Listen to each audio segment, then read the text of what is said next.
What's happening? Benton here, back on the road finally. We're not going too far today. What time is it? 11:22. Back on Central Time. Probably not taking calls, although who knows? We shall see. How's everybody doing? Maybe now I will be less cranky, perhaps. Let's see how that goes. And Yurt's going live tonight. I guess he doesn't really need a pre-show. I've done a pre-show for him a few times here lately. Seems like his numbers are probably good enough now where I don't think that's going to happen tonight. Hey, what's happening, Rob? Look at that, man. The open road. I'm back on the road, thankfully. Hilariously, though, as I was waiting the 3 hours to get loaded this morning, and in fact, I got to the shipper yesterday at 1:30 p.m. and they had not given me a door by 6 p.m. To get loaded, so I just went ahead and went to sleep. So I spent like 21 hours at the shipper. I rolled out of there, I don't know, whatever time that was, 10:30 Eastern. Shutting down up here in Effingham, Illinois, most likely. Hey, what's up, Chip? Chuck in Tennessee. Good to see you, brother. But hilariously, I haven't, I swapped trailers with those team drivers last Friday. So, like, right as I'm about to roll out, my dispatcher sends me a message. Oh, yeah, the registration on the trailers expired. Could you go get it inspected? I'm like, man, why didn't they tell me this? Why did they not tell me this while I was sitting around doing nothing? Such is life, I suppose. I don't think I'm going to do that today. Although there's some decent shops up here in Effingham, so I may do that when I wake up tonight around midnight. But hopefully I can get back on my normal work schedule. That's why I'm only driving a few hours today. So the company would probably want me to deliver this load tomorrow, but I'm not going to deliver until Friday, which will be good because I will miss at least the early part of the rush hour getting into Dallas-Fort Worth. And I made an Amazon order, so I'll go pick that up near so deliveries like northeast side of Dallas-Fort Worth, and then our terminal on the west side over in Fort Worth. So we'll see how it goes. But I'm not willing to alter my sleep schedule for these people, even if that means I make less money sometimes. Not gonna do it. I thought I might talk about my health issues. I get some questions on my health issues sometimes. I think there's a lot of confusion around that. I think some people seem to think that it's just entirely alcohol induced, which is not the case, although alcohol was certainly a large contributor. So where I'm at is I'm most likely, and I am not going to the doctor to get a diagnosis. It seems pointless to me, based on I'm not going into the medical system. And then I certainly have some issues with so many of these so-called truthers, seem to understand just how nightmarish and horrific the medical system is. But then it's like, okay, you're sick, so go into the medical system. I'm like, well, how can we understand how horrible this thing is and then send me into it? That I don't quite understand.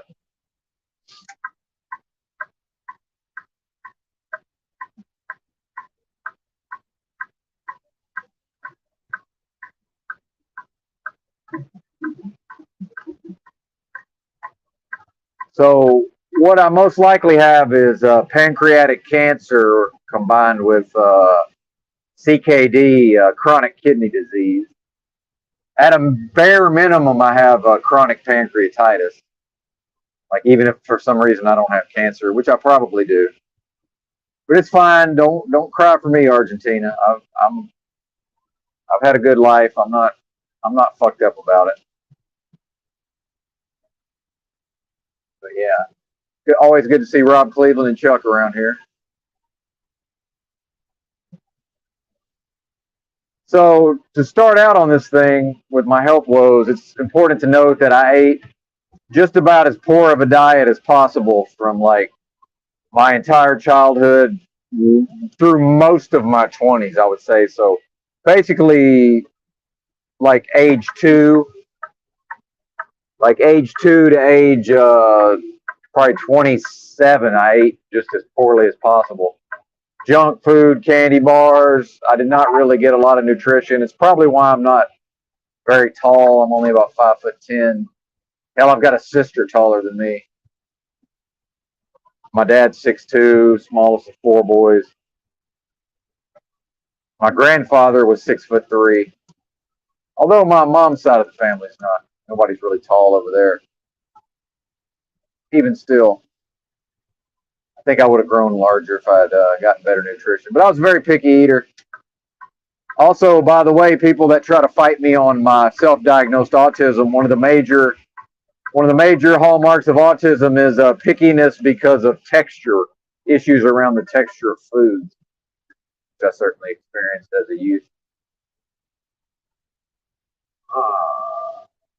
Oh yeah, that's right, Carl. Good to see you, Carl. Yeah, it's also, I don't know how cold it's going to be tonight, but yeah, I think it's probably supposed to be down in the 30s. Yeah, I'll be okay.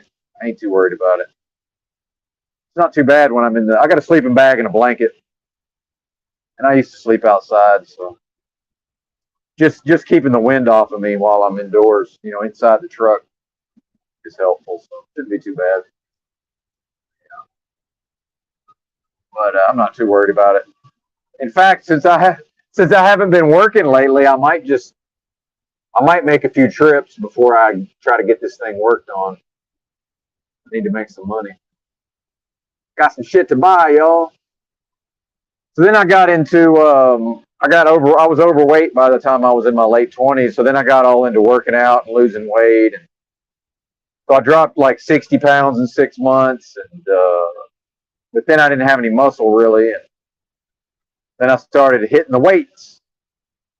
I didn't want to be a scrawny boy, but I was athletic in my teens. I played basketball and stuff, skateboarding. I was halfway decent at basketball, in spite of my small size. But so then I hit the weights for like 4 straight years, put on a decent amount of muscle, and I literally ate 5,500 calories a day for about 4 straight years. Not so good for the digestion, I'm sure.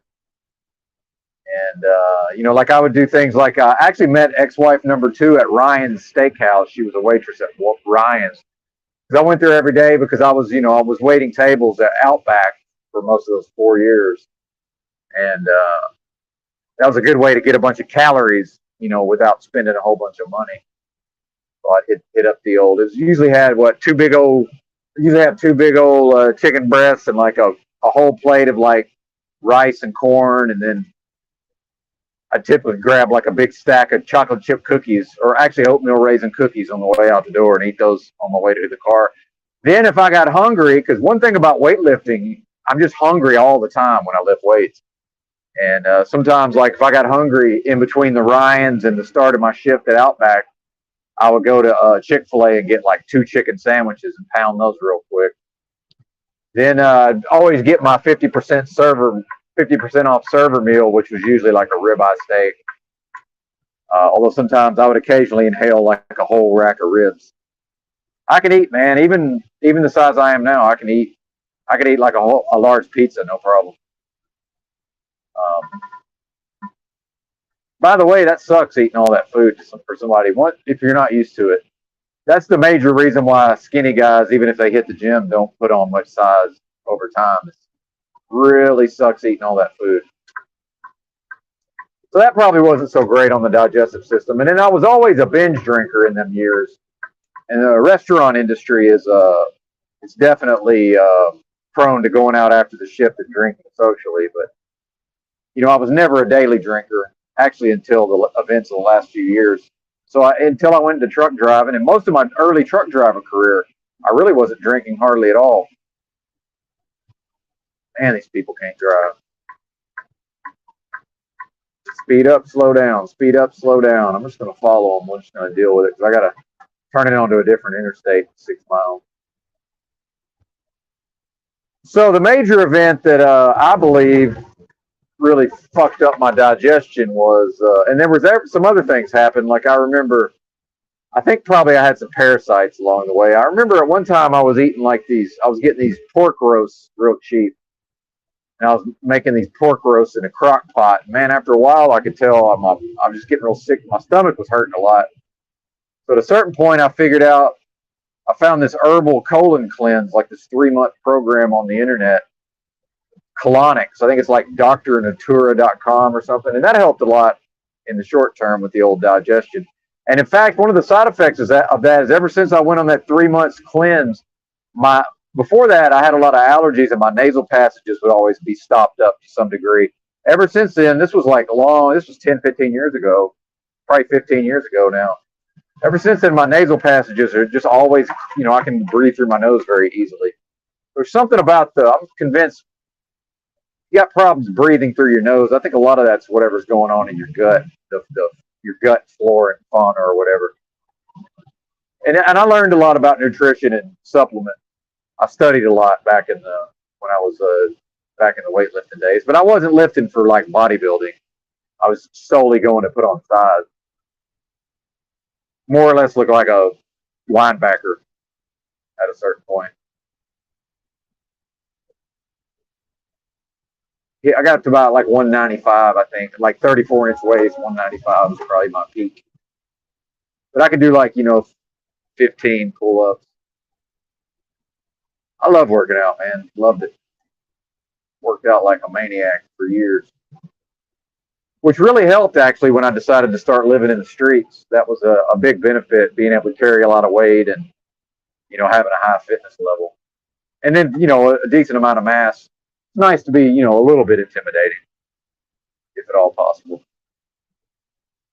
Definitely got fucked with less than when I'm at a lower body weight.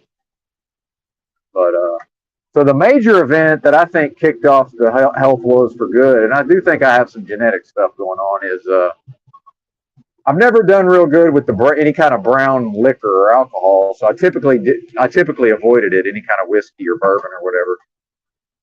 But this was back when I was real into online poker. So met this guy on my job that was also into poker, and he came over to my house one night, and we were playing online. He was kind of sweating me, and we were crushing for whatever reason that night. And I got excited and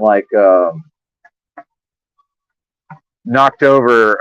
And to back up, I don't remember what I started out drinking, but I drank all of whatever I had, and then he had whiskey, so I started drinking whiskey.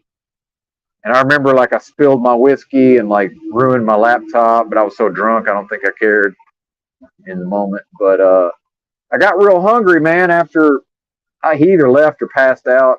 I know he didn't have a car, and I know I didn't drive, so hell, he probably passed out on the couch or something.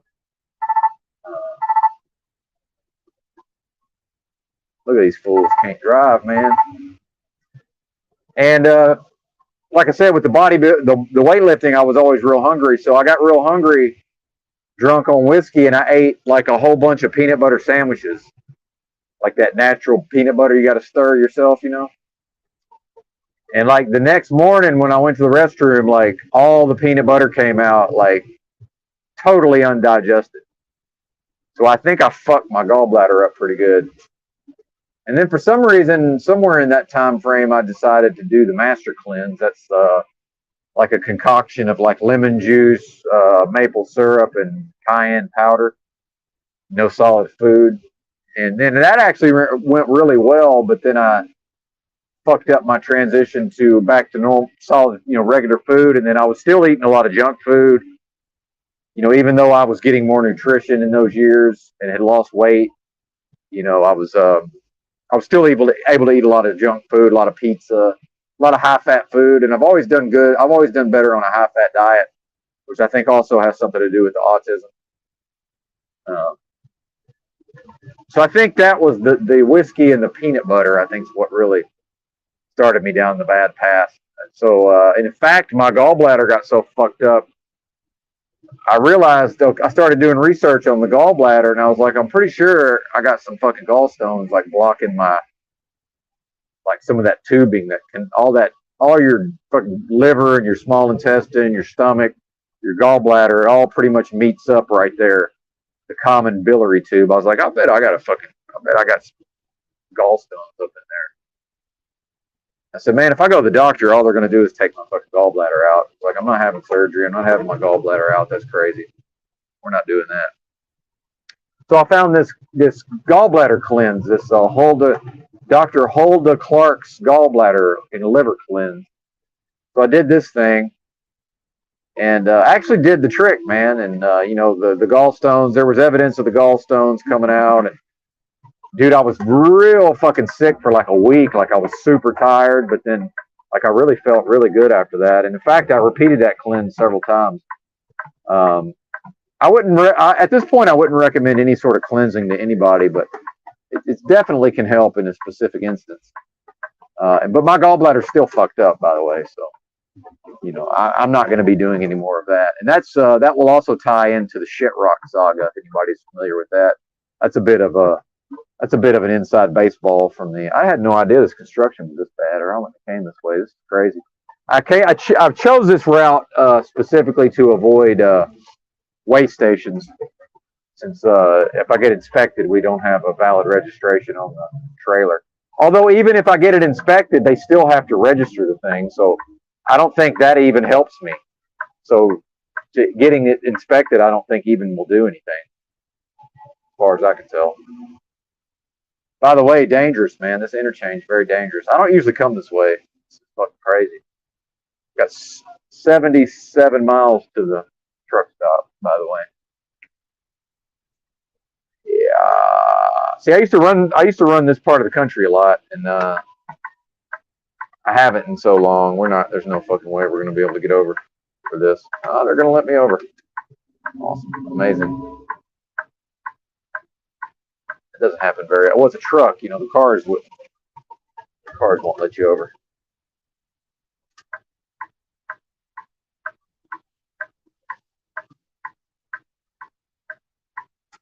I always get over if I can for the folks on the side of the road. I would have slowed down though if I hadn't been able to get over.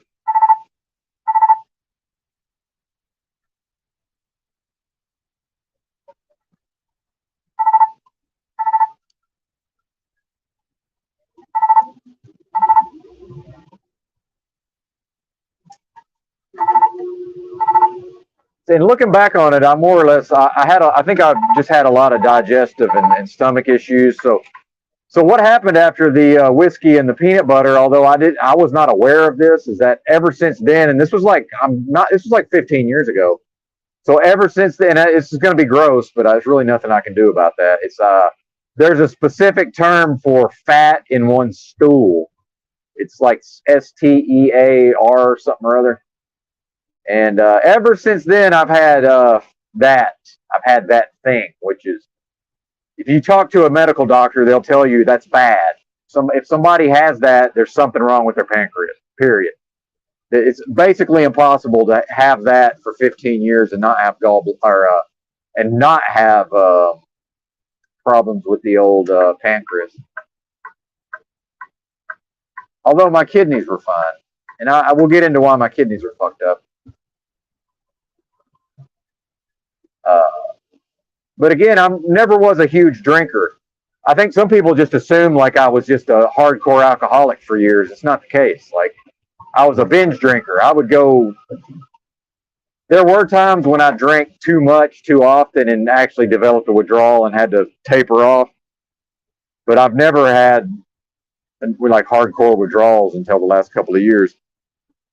And this last time was just a fucking nightmare getting off alcohol. And I was always a big weed smoker, so I would get a beer buzz and smoke a blunt. That was a good combo, real good combo.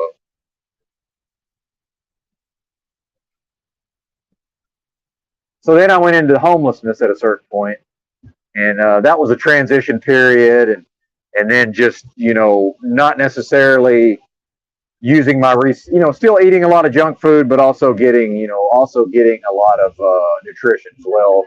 Taking what supplements I could take, but still always a lot of not even fried food, but honey buns here and there, fucking potato chips, a lot of like nuts from the store that are fried in vegetable oil. Some fast food, but I would typically like maybe just have a hamburger, a decent hamburger, like from a more upscale, like if I was in California, I liked Habit Burger. If anybody knows anything, it's like a regional chain. So, but still technically a fast food hamburger, but never get the fries or a drink. So it's like I was eating better, but still not great. Uh, and fruit, so I would get some nutrition, but and then I would have food stamps. I'd typically have two different. So I'd typically have close to 400 a month in food stamps, and I would hit the like a Whole Food style salad bar, whatever you can get on the cold bar. But I'd eat pizza, Little Caesars. Um, always, I could tell, man. That's when I really figured out during my years of living in the streets. I figured out, okay, my brain just needs a lot of saturated fat, like period. I do way better mentally because that was the years I realized that if I didn't get my shit together, I was going to end up in the mental health system, which would all they're going to do is medicate me. So, I have no diagnoses. I'm above reproach. Other than a poor credit score, I'm perfect on paper. So I want to keep it that way. That's one of the things I figured out was okay. I got to go to sleep more or less the same time every night. I have to. While I don't necessarily have to have a lot of sleep, I have to have good quality sleep. That's when I really ironed all those habits out during those years, and dealt with whatever I needed to deal with to be an effective human. You know, and but that was one of the things I figured out is if I really started having, and I never had problems really with my behavior other than maybe I would spur. I mean, I'm sure I know I spurted out here and there, but I was always able to. I never endangered anybody. I never made just poor decisions necessarily, but I wasn't engaged in criminality, but just behavior that for me, I wanted to just want to have my shit under control more or less. And that was, I figured out a big key was a lot of saturated fat. So even if I had to crush a couple of honey buns, that's what I would do. And I don't think it's a coincidence when I finally got my act together and went to CDL school and got a job and all that. That was during a period in which I ate no processed foods for about 6 months. I'm convinced, man, that's when people talk about this carnivore, I'm convinced that's the major benefit is that just out of necessity, people are not that's a discontinuation of eating processed foods. And I'm convinced the vegetable oils and the seed oils are terrible. And that certainly contributed to my recent decline because I started eating at Waffle House every day. And I remember just sitting in Waffle House and I would watch them sometimes. They'd have to go get that vegetable oil out of the back, whatever that is. Dude, if you just ever see those jugs of oil that they cook in, just the color of that stuff, I remember just looking at that going, like, that can't be good for me. Like, there's just no fucking way that's good. But I did it anyway. And I really did more or less give up on life at a certain point. Although I do still have a strong, even then I had a strong will to live as I do now. But I think I reached a point where I really just didn't give a fuck anymore. That would have been the daily drinking phase. Well, I had actually one of the two daily drinking phases. Now that I think about it. But during homelessness, and I'm still homeless. And I do identify as a homeless person. I don't really identify as a truck driver, but I certainly identify as a middle-aged homeless man. But I am that. But where was I? Shit, lost my point. See if I can get it back here. Where was I?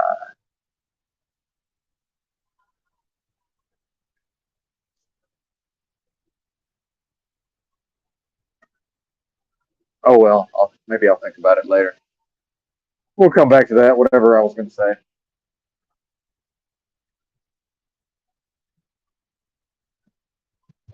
Huh, can't remember. Well, then at a certain point, I was in Austin, Texas. I've spent a lot of time in Austin as a homeless person, and some of the homeless. I met this guy. There's a day room there. I forget what it's called. I think the organization's called Next Steps, but I forget what they call the thing. But it also has a shelter, but it's to be avoided unless it's just real bad weather. Can't remember what they call that thing, but it's right next to the Salvation Army downtown Austin. But I met some black dude in the day room there, and here and there I've been hearing about these medical studies. People were getting like thousands of dollars to do these medical studies. So I talked to this black dude about it, and he had been doing them, so I got the info from him. And the main thing he was stressing is you got to make sure you can pass a drug test, because if you fail a drug test, they'll never fucking work with you again. So I got on their website and I started researching these medical studies. They're called medical research studies. By the way, don't ever do this. And I was foolish to do this, but I'm one of the big. I'm a bigger go home. I'm a go big or go home type. So I found the one that paid the most. This thing paid $8,200, and I had to spend a month in their facility, and I had to eat their diet. And that was really that was the thing I was the most hesitant, was that I am somewhat picky. Even by then with the weightlifting, the years of weightlifting and everything, I got over some of my picky eating by just forcing myself to eat shit I normally wouldn't eat. But and then whey protein powders and such. Just strange concoctions. But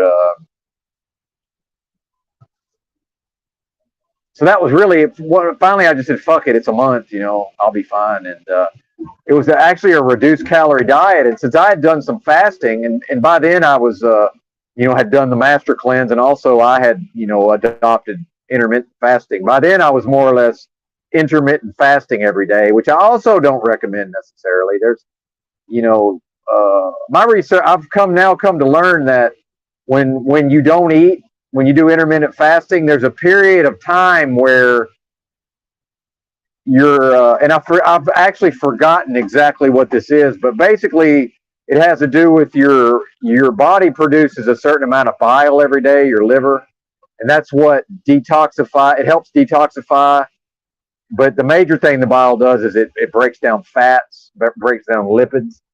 But then your body will actually concentrate bile into the gallbladder. So what happens is, when you do intermittent fasting, there's a period of time after your last meal where, like, I think it's like 15 hours in, where if you fuck the timing up, it's basically you need to either go short of a specific time, which I think might be 15 hours, or you need to go like more like 18 hours. And in retrospect, I think I was hitting that 15 hours a lot. And again, I don't quote me on that. I'll have to go back and look at the research on that, but I'm pretty sure that was a bad idea in retrospect. So I think that also wasn't helping. But this research study, so I had enough experience with fasting. I said, well, I know I can do a reduced calories, which it was hilarious because they were feeding us right around 1,800 calories a day. You should have seen these people, man. They thought they were starving. Every time we ate, they were just complaining about the food. I said, listen, this is plenty of calories. Like, yeah, some of y'all are gonna lose weight, but like this is plenty of calories. You're not in any danger here. Like, they thought they were starving. I think that says a lot about people's mentalities around having to eat on some regular schedule. And we were still eating regularly, by the way. It was just reduced portions. And by the way, in spite of all these things I'm describing, I've had excellent health my whole life. Like, my immune system has been just badass. There was a bunch of times like my family would get the flu, but then I wouldn't get it. Or if I did get it, I would get it later than them in like a much weaker form. Like, I've just always had a noticeably badass immune system almost my whole life. Probably because of the high testosterone, which runs in my family.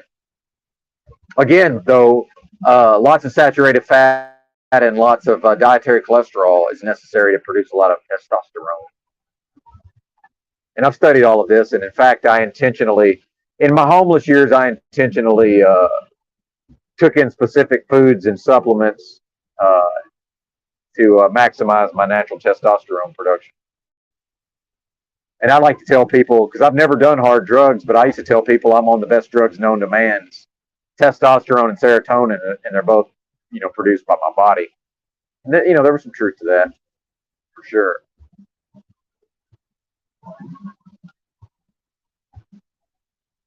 But I had to live right.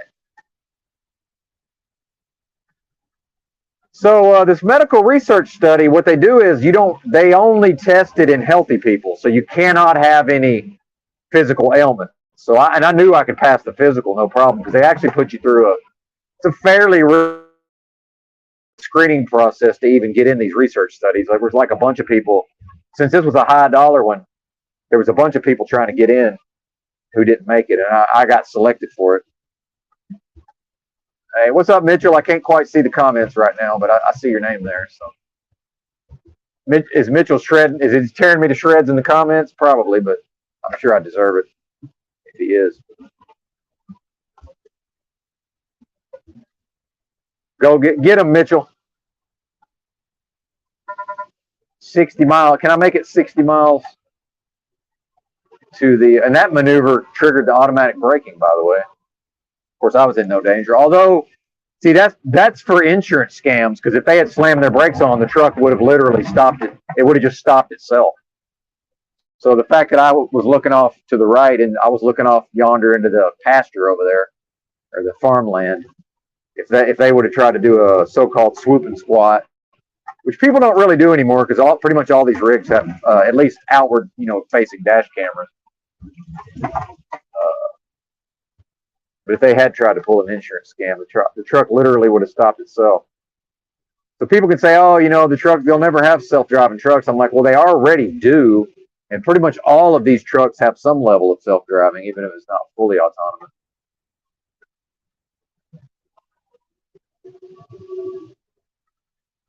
And I had one time when I was a new driver with my first company. I still don't know what happened based on the way the traffic unfolded, but where I was on the interstate and something happened that was just bizarre, some bizarre occurrence, and the truck just literally stopped itself, and I would have probably hit something.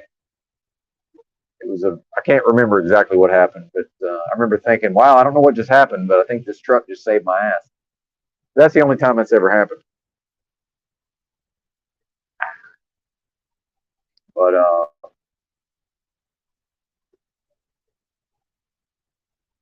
so that medical study was to test a cocktail of drugs in healthy people for HIV. It was for HIV and hepatitis. And for, we can say, well, that was a really dumb thing to do. Well, yeah, in retrospect, that was a really dumb thing to do, but I did it, and it's too late now. But in fact, because I've been prone to allergic reactions my whole life, and when I have an allergic reaction, I break out in rashes. So less than 2 weeks into taking these medications, I started getting a rash real bad. And I know I'm all over the place with this story, but we'll get there. So I'd actually read the fine print on this, this study, and I knew I had to keep taking the drugs until they told me, okay, we're not going to give you these drugs anymore because it's not safe, right? But I would still get the full amount of money. See?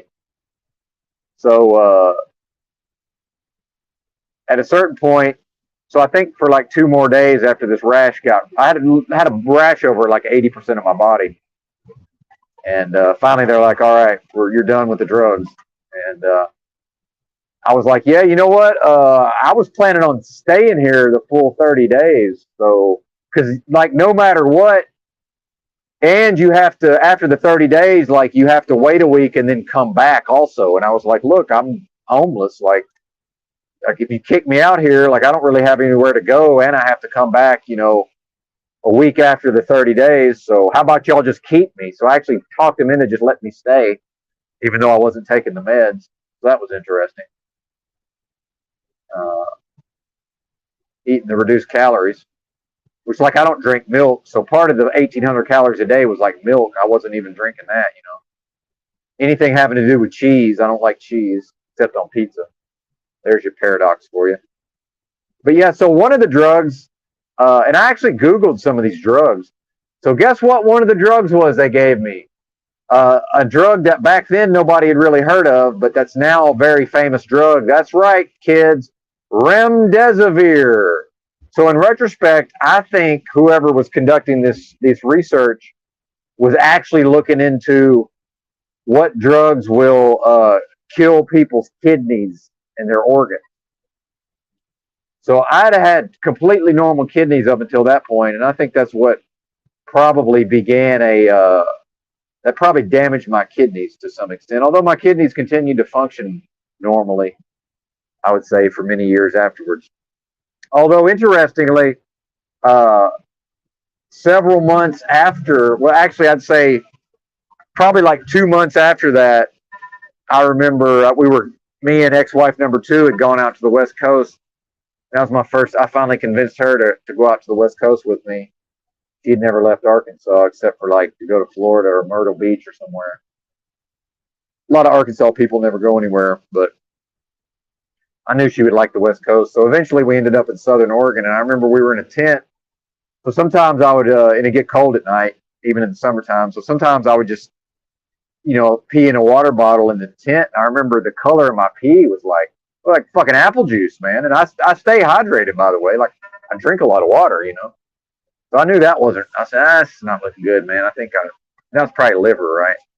But amazingly, my liver is completely normal. It's bounced back. No, I have no liver problems to speak of, even after all this booze. I got a strong liver. My skin looks great. That's something, especially in my younger days, girls always liked. I've always had real clear skin, other than teenage acne. That's generally liver. If somebody's skin looks kind of not so good, that's typically they don't have a very good liver function, generally speaking. But I did notice at some point in the last several years, and this is way before I knew what was wrong with me, and actually way before the daily drinking, I started noticing I was having these streaks in my fingernails, and that's a sign of nutrient deficiencies. Even though I was eating a fairly well-balanced diet. So I think that was probably, undergoing the malabsorption, at least for several years, right? And I don't know how interesting any of this is. I have no idea how many of you are watching this. I mainly wanted to have one video where if somebody asks about it and is really curious, I could be like, well, go watch this live stream, and I'll probably, actually be nice if the StreamYards was saving this, because I know I'm over my 50 gig, but maybe I'll download it and re-upload it just to my video section, and I can just be like, okay, if you're really curious, go watch this video. I'm gonna have to stop. I'm gonna have to stop and use the bathroom. I don't want to stop here.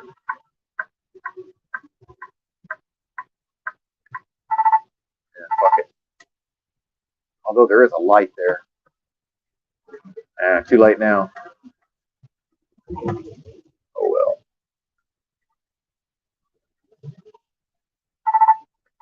What's going on up here? Oh, road construction.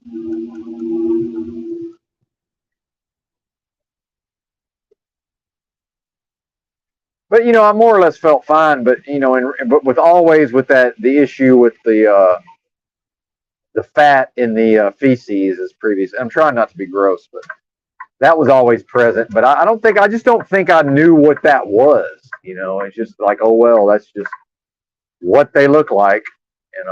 But if you Google chronic pancreatitis, you'll see a specific. If you really want to know, there's a specific graphic explanation of exactly what the fuck I'm talking about. But I'm trying not to be too gross.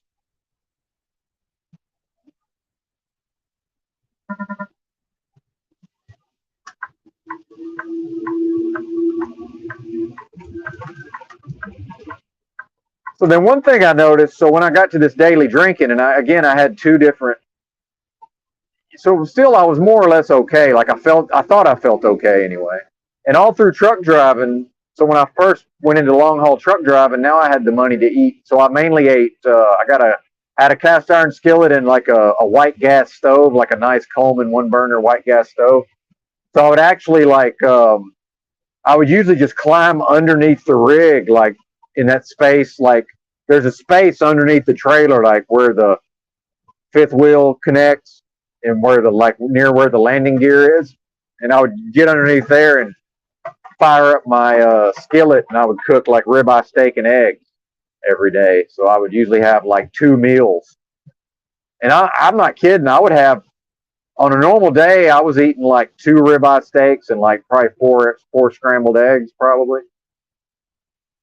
And it seemed like I was able to digest that, but with the aforementioned problems. But now that I look back on it, I was definitely having a lot of upset stomach, nausea, and so I was already having pancreatitis symptoms, but I just tend to put my head down and just power through shit. So I think a normal person would have been like, hey, what is this? But for me, it was just like, oh, well, I just didn't even realize. It's just like I just didn't pay attention to it, It's almost like one of those things like you don't really notice it till you live in a way where that goes away, if that makes sense. So like I kind of feel that way right now because I've probably ate my meals a little too close together today. So now I recognize what that feeling is. It's more or less my body trying to digest these fats, and it's just really not able to. And this is way before I knew anything about taking digestive enzyme capsules, which I take. I take some pretty damn expensive digestive enzymes with every meal I eat. So that's like, I know per month it's like almost $100 a month just for the digestive enzymes. Since I eat 4 meals a day, actually 5 if I have some fruit that day. So back then, but then I would also have fruit. But I remember there'd be times, man, where, and it seemed like when it really happened bad, I would have this really bad pain in my kidney area, but like on both sides of my back. So I remember I would be truck driving, man. And I've got a high pain threshold, and dude, my lower back, and I knew it wasn't like muscle pain because I am pretty in touch with my physicality. And I'm not getting over for this car because I'm pretty sure that's an abandoned car and there's really no reason to get over. Yeah, pretty good at profiling that. Yeah, that thing. See, it's got the orange sticker on it. I don't know if you can see that or not. No reason to get over for that bad boy. But somebody's going to get a free car eventually. But or maybe just the state impounds it, auctions it off. Who knows? But did I lose my train of thought again? Oh, the digestive enzymes. Okay. Oh, the pain in my back. So, and I think I did start to wonder. I said I think I thought that was kidney pain, but I think when I was truck driving. So, like, I'm not kidding. I'd have like an 8 out of 10 on the pain scale, pain in my kidney region, which I think was actually not kidneys. I think it was pancreas. Because if you study up on pancreatitis, it says that you can have, so I think those were actually pancreatitis attacks, like acute pancreatitis attacks, but I didn't know what it was. So it says you have abdominal pain, but then you also will have pain in the kidney region on both sides. Because usually if I have kidney pain, it's only on my left side for whatever reason. But then also pain in the upper right shoulder area, that's generally associated with gallbladder. So I have that more or less all the time. So, I was living with this stuff for years and just didn't really know what it was. And then, eating this high-fat diet, for specific reasons with my mental health. And so what happens with the pancreas, my research indicates what happens with the pancreas is, when you start having these issues like with the gallbladder and you can get, once all that tubing, if you just look at like a diagram of the digestive system, like that area where all these organs converge, if that can get all kind of gunked up with the the bile can get real thick, and you start getting some stones in there, and it gets real sludgy, and the bile's not flowing like it should. But what can happen is if the pancreas is not able to, if the enzymes can't leave the pancreas normally, they back up into the pancreas and they literally begin to digest the pancreas, right? And so what happens is if that process is repeated over, so the pancreas does have some amount, it is able to heal itself to some degree, right? So what happens is over time, if that happens too much, what happens is as the body heals, now scar tissue is introduced into the pancreas, and whatever those pathways are end up getting reshaped by the scar tissue. And at that point, the pancreas is just, the body's like, okay, well, it's a fucking wrap on the digestive enzymes, and it just more or less taps out. The pancreas is like, we're out of the digestive market. We're not making enzymes anymore. Like, this is fucking pointless, right? Like, what's this? What even is this? Now, where I'm very fortunate is that the gallbladder has both endocrine and exocrine functions. So your pancreas actually produces insulin. So what ends up happening is people with pancreatitis end up with diabetes, pretty much almost everybody. So I'm lucky to this point. Because why? Because they actually, when I take a DOT physical, they actually test my sugar, my blood sugar. So I have to be able to produce insulin in order to drive a truck. Now I could still probably get a waiver for it if my sugar was high, but they would only give me a card for like 6 months or whatever. I get the full 2 years. Thankfully, I have normal, my blood sugar and my insulin sensitivity and all that's normal. Thank God. And I also had one of the hallmarks of pancreatitis, which is unexplained weight loss. And see, in my mind, so I dropped a lot of weight when I was living in Austin. So it was about the time I went on this the carnivore. So I know I was getting plenty of calories, but I associated this with, in my mind, it was like, okay, I can hold on to this muscle mass and strength. I'd hung on to most of my muscle mass gains and my strength, but it had waned over the years. So in my mind, I'm thinking, okay, eventually I'm more or less going to go back to, because I'm just a naturally thin guy, naturally. But realistically, and now I realize I experienced unexplained weight loss. And I especially remember my mom saw me for the first time because I'd be off bebop and traveling the country. And she saw me and hadn't seen me in like a year. And she's like, "You're so skinny." Like, she was really surprised how thin I was. And I just blew it off like, "Oh yeah, that's because of this or that." I just dismissed it out of hand like a lot of people do. But when your mama starts noticing your body weight's dropped too low and you're naturally skinny, so in retrospect, it was like, yeah, really that was the unexplained weight loss. Because I would say in Fayetteville, I was living homeless in Fayetteville, and I got down to like 165, but I still had a pretty decent amount of muscle on me. That's probably, without the pancreatitis, it's probably about the body weight I would have been, without, still would have held on to like 30 pounds of muscle gains, because I was still getting a lot. So yeah, I more or less had lost about 30 pounds, just totally unexplained weight loss. And now I'm struggling to maintain about 130 pounds. And I'm 5'10" I have a combination of I don't have a big frame, but I can hold a lot of weight. Like, I'm not a small guy. I have size 12 shoes and big hands and long arms. I'm this weird combination, and like big ankles, but like tiny wrists. So I'm like this weird combination of like big and little at the same time. Scrawny shoulders, but like, it's just hard to explain, man. It's very strange. Very strange. Not sure what that's all about.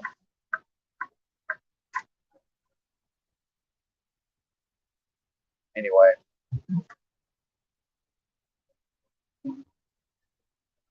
And then, so during the first period of daily drinking, I could really tell after a while. I could just tell, like, oh wow, my kidneys aren't really working. It's like, my pee shouldn't be this pale. I could just tell, like, the old kidneys are shutting down. But I just thought it was because of alcohol, so I would just back off. I'd back off the boozing just enough to, or if I was drinking too much hard liquor, I would just, I would manage it right.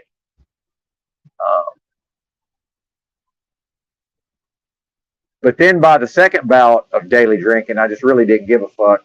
So for part of my second, and I'll wrap up on this, and well, yeah, I got about 30 more minutes. I'll wrap up over the next 30 minutes. Hopefully this is interesting. I have no idea.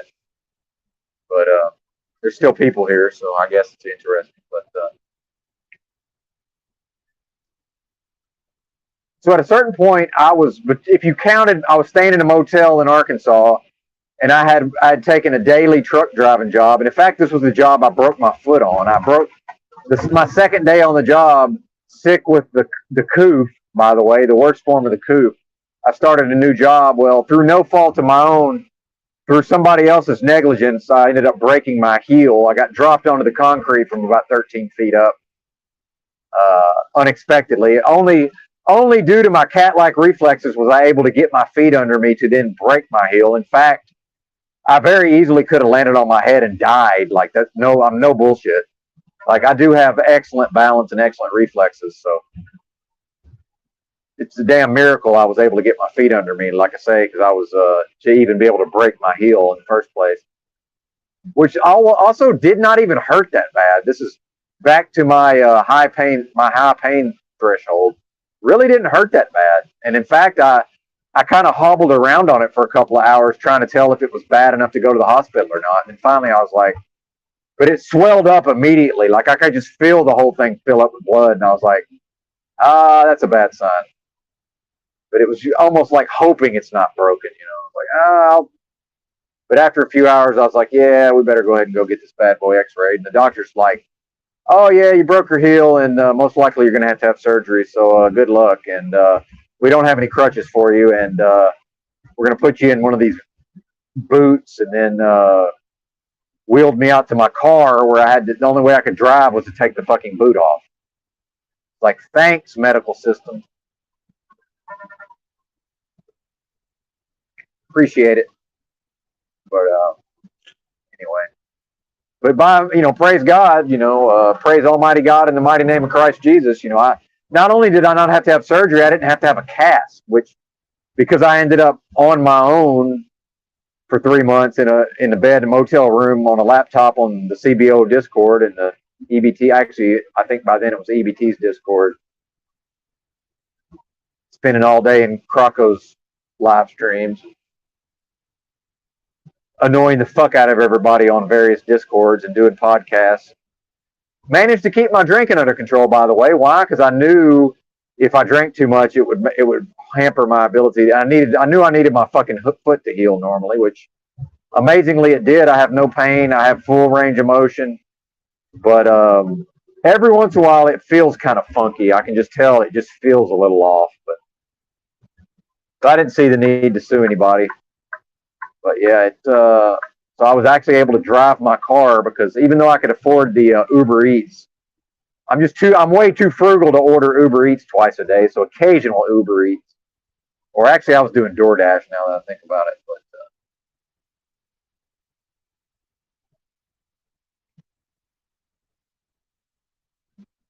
so at a certain point, I took just a local job in Arkansas because I kept quitting truck driving jobs because every time I went to try to deliver someplace and they refused to unload me unless I covered my face, I would just end up quitting. So finally, I just took a local job in Arkansas. So I drove like a normal route. I drove the same route every day, hauling rice hulls, agriculture. Well, so I didn't have to worry about the federally mandated hours of service, which meant I could work way too much. So between my commute time, I was working like I'm not even kidding, 16 hours a day. So I barely had time to get fucking shit-faced after work in order to get somewhere in the general vicinity of a 0.0 to go back to drive the next day. And I remember at a certain point talking to my mom on the phone, I was like, I'm basically working 18 hours a day and I'm drinking 12 to 18 beers. I don't even know how I'm doing this. Like, And meanwhile, felt completely fine physically. I felt totally fine physically as long as I just got fucking shit faced every day, which alcohol is a very effective, pain management. But I was eating Waffle House every day. Although I knew not to combine the drunkenness with the high fat meals, right? But I was getting drunk and going and buying, what was I getting? That Blaze Pizza. I was getting that almost every day. Shout out to Blaze Pizza, but I'm convinced there's some kind of oil in the Blaze Pizza that's also not good. But it was very tasty, so just about every day I was going and getting the Blaze Pizza. Delicious. Occasionally the Little Caesars. I had money. I was making plenty of money with truck driving. And I had a sleeper cab, although it wasn't that great of a truck. But dude, I was literally staying in the fucking motel just to get drunk every day. That was the only reason I was even staying in the motel. Yeah, because I really didn't like the idea of somebody seeing me buying alcohol, after my shift. Because I knew not to carry it in the rig when I was working, but I didn't really want somebody seeing me buying booze, at the truck stop or whatever after my shift. Crazy, man. So finally I was like, all right, I got to get off this booze, man. And I've always been able to just stop drinking anytime I wanted. So, dude, I got off this booze, man, but I felt so sick. And I knew, some of this is alcohol withdrawals, but my digestion just more or less immediately just stopped working.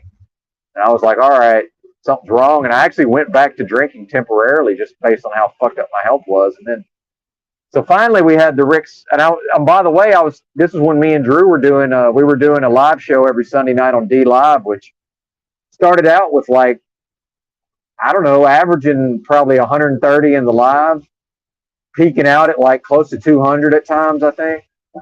I'd say the first 4 shows were really fucking good, I would say. And then my drinking got too out of control, and I just wasn't able to keep it. Well, by the time I quit, because then at a certain point I quit my truck driving job. So just the fact that I was working every day was keeping my drinking somewhat under control. So once I quit that job, I was just completely off the fucking deep end with the drinking. And that was very bad. And that was, by the way, that was right around the Shit Rock saga where I did the gallbladder cleanse. Which really what that amounts to is, and do not try this at home, kids, but what that mostly amounts to is drinking a combination of grapefruit juice and olive oil. But there's also, you're supposed to drink these Epsom salts, but drinking Epsom salts can actually be fatal, and it tastes fucking horrible. So I got to where I'd done this cleanse so much, I would actually do it without drinking the Epsom salts. And supposedly the Epsom salts help open up the pathways in the liver or whatever. But basically these really large gallstones came out, and I fished them out and put them on a piece of cardboard and took a picture. The picture on Discord, and people were like, "What the fuck is this?" And it was a very disturbing picture. And I had a penny for scale, and dude, this is just, I knew then, I was like, okay, this is beyond the pale. I'm very physically ill. This is very, very bad. I was like, I don't really know what's wrong. And then in the past, when I did that cleanse, I would always feel a lot better. And I really didn't feel any better. And I was still drinking. By the way, this is how insane drinking is. So during those 3 days of not drinking, I recognized, okay, my organs are fucked up. So I went on Amazon and I started buying a lot of herbs and supplements, because I do know a lot about herbs and supplements, but I kept drinking. It was like, how the fuck am I going to detox my organs? And I'm doing gallbladder cleanses and liver cleanses, but I'm also drinking. This is the insanity, right? This is complete insanity. So back to me and Drew's Sunday night show. If anybody remembers the Rick Simpson oil debacles, where I still tried to do the show, even though, so the way I finally went through the way I got over my being very physically sick at the level of my digestion, I underwent severe alcohol withdrawals for 3 straight weeks. So since I wasn't working, and I have a very high tolerance for THC, and I've got a lot of experience with edibles, and I've used Rick Simpson oil a lot, which is it's a alcohol extraction. It's full extract of the plant matter, the actual flower, the marijuana buds. So I said, fuck it, I'll just go to Colorado. I can get Rick Simpson oil for $20 a gram. So I went out there and bought the max, which I think is like, I went to one store and I maxed out on, it was either 5 tubes or 6 tubes. I really don't remember. And then I went into another store and bought like a whole bunch of vape cartridges, and went all the way back to Arkansas. And then eventually that wasn't enough. So I made a second trip to Colorado. So after like a week and a half, I went through all of that, was still sick, still having alcohol withdrawal. So I went all the way back, got another, basically that same amount for the second time, and didn't eat any solid food for 12 days, had no appetite whatsoever. People say, yeah, marijuana gives you the munchies. Well, I was so sick, I had literally no appetite. I did not eat solid food for 12 motherfucking days. And on either day 8 and day 9, I think it was day 8 and day 9, had a full bowel movement on each of those 2 days. That was fucking bizarre. But based on my observations of the remnants, I was like, okay, my body is not producing bile. At this point, I was like, my body's not even making bile. Like, it's just not making it, period. So that's how fucked up my digestion was. I could tell, okay, bile is no longer a thing. So, and then at a certain point, I also realized, like, oh, something's up with my, something's going wrong with my, I could tell my stomach acid was all fucked off. And so I knew one of the things about a fast like that is at some point, it would actually regenerate my stomach acid would get regenerated. And at a certain point, I remember I got real fucking sick one morning, and this was around the time that I had that, one of the days I had the bowel movement. And I remember I got real nauseous, and I was like, oh, I'm going to throw up. And I vomited all my stomach acid, and also I think what happened is a lot of that really thick bile, it was almost like a mucus, and I think my body pushed it up like into my stomach from like my general vicinity of my small intestine and my biliary tube and shit, and it looked like snot, and there was like a lot of it. I've got a picture of this somewhere, and that was very disturbing. So, and then I started having like these really severe attacks where I would have a real hard time breathing. Like, I would really have to like focus. And I think that was my spleen had become so enlarged that it was actually like a general vicinity of my sternum, and also my pancreas was very inflamed. So I think my fucking spleen and my basically my organs were so enlarged that I think it was cutting off my fucking trachea, but like in the bottom part, like right underneath my breastbone. So I was periodically having these attacks where I couldn't, like, I really had to use my ability to focus and meditate to even be able to breathe. Like, oh, it's fucking crazy, man. It's just nuts. It's been a lot of pain too, man. But then I was having these hardcore, like, so as my body's going into this, just basically I'm going into like a hardcore. So what happens when you don't eat for 12 days? Your body just goes into like a hardcore fucking detox. So like as I'm going into this hardcore fucking detox, I'm getting angry, I'm getting pissed off, fucking law of attraction, like I'm attracting these really bizarre fucking, like almost, borderline spiritual attack, demonic type of forces are coming against me. Crazy shit. I'll get into some of those stories sometime. I don't even think I can tell though. I got a couple of them that are just insane that remind me sometime, and I'll tell the crazy stories. There's only 11 watching, so obviously this is not too interesting. This time of day, we should probably be doing bigger numbers. But anyway, this is more for posterity than for an actual live. I want to read the old comments real quick, though. Yeah, I would have survived. Yeah, exactly. I probably would have. I probably would have survived Chernobyl there, Provo kid. I'm a tough motherfucker, man. I'm not trying to toot my own horn, but I'm a pretty tough motherfucker. Anyway, but interestingly, that comes from my mama's side. So I do kind of laugh when Paul enslaves like spirit of your mama, because I'm like, thank God for that. If I had the spirit of my dad, I'd literally be dead by now. I don't think there's any question. He is not a tough individual on any level, even though he's a big, strong dude, big, strong, scary dude. Not tough at all, mentally or physically. He's just not. In fact, we squared off at the age of 15. He thought he could impose his will on me, and he realized very quickly that I had a much stronger will than he did. But anyway, that's not relevant. But to this discussion.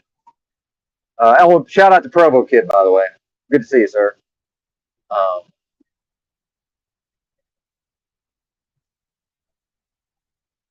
So eventually, I got to where, okay, it's like now I can really observe my symptoms. Well, and I had to go back to solid food, right? Well, so this is where we get into Music Holds the Secret, always talking about oxalates. So now I'm looking at, okay, somebody who's done a long fast, I can't necessarily just start eating food, but I knew I needed like a lot of fat. So anytime I tried to eat a high fat food, dude, I got just sick as fuck. No matter what it was, if I ate something with any decent amount, and this was after I did like bone broth and like soups, like I knew to really ease into the solid. So I actually did a pretty decent job of very carefully going back to solid food. And I was sick, and I had no appetite, right? So, well, then I'm like, I got plenty of money in my pocket, so I still had savings from the truck driving, and I was like, fuck, I'll just go to the juice place, and I'll get broccoli and kale drinks, right? Well, what are we talking there? Oxalates. So I was flooding my already and this is just this is part of the self-inflicted part. So now I'm flooding my already damaged kidneys with high amounts of oxalates. So it took me a while to figure this out, because I was like, okay, well, actually I'm getting sicker now, so something's wrong. So finally I figured out, okay, you bozo, you can't have oxalates. Like, all right, well, no oxalates. So eventually I figured out, okay, what the fuck is wrong with me? Because I'm just sick, man. So I ended up in a motel. Well, so I ended up sleeping in my car. And then finally I put it out to the universe. I was like, man, I need to and gas was $5 a gallon, and I was running out of money. So I was like, fuck, I just want to sell this car, man. I could just go be homeless somewhere. Like, this is crazy. And I don't like sleeping in a car anyway. And so I put it out to the universe. I want to sell this car. Well, eventually I was trying to park on the street somewhere, and I backed over some limbs, and it like punctured the fucking high pressure line underneath the car for the and that was the Killed in Action Sorento, by the way, the Kia Sorento. It punctured this the high pressure line for the power steering. Well, at that point I had the money to repair it, but I was like, and I actually knew a guy that could work on it who would fix it for me. But at that point I was like, fuck it, I'm just going to see what I can get for this thing. And so one of those We Buy Cars companies, I negotiated. They gave me $500 for it, because I had lost all interest in purchasing $5 a gallon gasoline. So then I met this old man. And this was in the Walmart parking lot in North Little Rock, Arkansas. I'd met some old man who somehow he had enough money that he was renting some homeless, and he was dying of something. I don't know what he was. I guess he was dying of the effects of years of alcoholism. And interestingly, he was in the same boat as me. His organs could no longer process alcohol, so he used to be a hardcore drinker, but he was no longer able to drink. Interesting how you kind of, again, some law of attraction type of thing. But I ended up kicking him, like, I paid for his gas and kicked him, like, I gave him like $40 because I knew he could use it. And he drove me to Conway, Arkansas, where I knew Indian folks who rented me a room for like $250 a week, which sounds like a lot, but if you think about it, it's really pretty fucking reasonable. And I was just sick as a dog in the motel, man. Eventually, I met up with my dad during all that, and and I was so sick, I was dying. By the way, y'all, I was dying.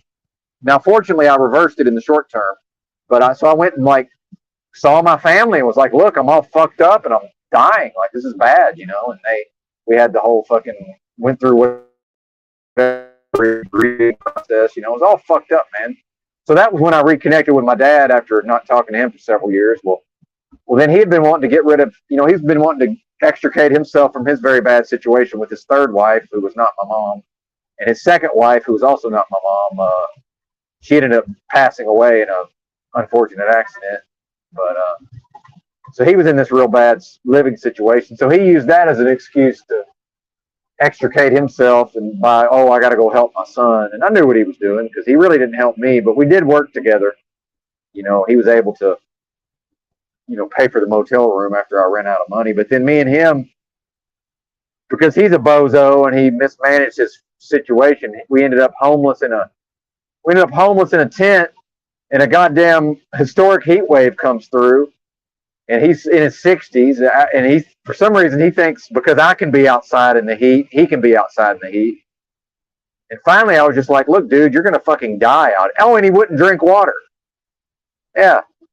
And I was like, man, you're gonna fucking die out here, man. And I said, the way I got him to fuck off, and I said, man, I don't know where you're gonna go, but I said, you gotta go somewhere and be inside. This is crazy. Man, you know, I can't have you die out here, and then I got to call the authorities. They're going to want to know. Like at some point, it's literally elder abuse. Like I was like, basically, like I'm going to be forced to call the authorities at a certain point if you don't just pack your shit and get out of here, man. Very strange, but eventually I realized, I'm experiencing metabolic acidosis because my kidneys were not able to produce bicarbonate, because your kidneys produce bicarbonate, which has a lot to do with the pH balance in your body. So I was like, I am dying, because if you look at metabolic acidosis, that it literally leads to death. Well, I just happen to have enough knowledge of, guess what reverses metabolic acidosis? Baking soda. I took so every morning I would have like a teaspoon of baking soda with like 16 ounces of water. And then I would have like the juice of a whole lemon, or actually the juice of like half a lemon in water. And eventually I figured out the right ratio where it's more of an art than a science, where I could actually mix them together and there was an effervescent effect. But I did that twice a day. And after a week, my kidneys were definitely fucked up, but I was no longer experiencing metabolic acidosis. And then I was still probably in stage 4 kidney failure. And I was like, I'm not going on dialysis. So again, it's like, why don't you go to the doctor? Because all they're going to do is put me on dialysis. That's literally all they're going to do. I'm not going on dialysis, period. I'm just not going on dialysis. So, and let me wrap this up. I got about 10 more minutes. So, and then over time, I also recognized I probably had fatty liver from the boozing. So I did a bunch of, took a bunch of herbs and supplements and detoxed the old organs. And I'm pretty sure I've rolled the CKD, the chronic kidney disease. I'm probably at about a stage 2, which, dude, let's be honest, man, a sizable portion of the population just exists in stage 2 chronic kidney disease. So it's really neither here nor there. So that's more or less my entire health saga. And if I eat anything approaching junk food, such as literally a Snicker bar, I'm sick for 2 days. If I drink alcohol, I'm sick for 2 days. So I tried to drink twice after all of this. I realized, okay, I probably could drink like a bottle of white wine every week or so, every week to 2 weeks, but I have no ability to moderate. So that's off the table. And I've never not had, interestingly, the final word on all this, interestingly, I've never not been able to drink 1 to 2 beers and stop. I hate that feeling. I absolutely hate it. That's probably part of the alcoholism, which I don't really identify as an alcoholic, but I can drink one beer and stop. I hate that feeling. I can drink 2 beers and stop. You know, what's the point? To me, I've always drank to get drunk. So anyway, I know this wasn't too interesting because of the low numbers, but I wanted to have this archive somewhere, and I also wanted to celebrate being back to driving. So thanks for watching. Bye.